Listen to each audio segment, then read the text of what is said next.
maintenance of plant, equipment and PPE, and housekeeping and storage. Download these 2 procedures and the reference documents quoted. Following on from your review of the electrical equipment, it is important to review all your other equipment. These may include trolleys, pallet jacks, portable dance floors, chairs and tables, and much more.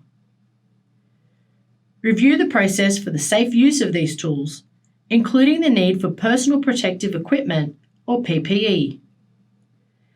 Be sure the PPE is readily available to staff and in good condition. Basic housekeeping and efficient and organised storage is important. This reduces muscle stress injuries and the risk of obstructions in case of an emergency evacuation. Adapt these procedures and upload them into Clubs WHS. Train your staff on these procedures.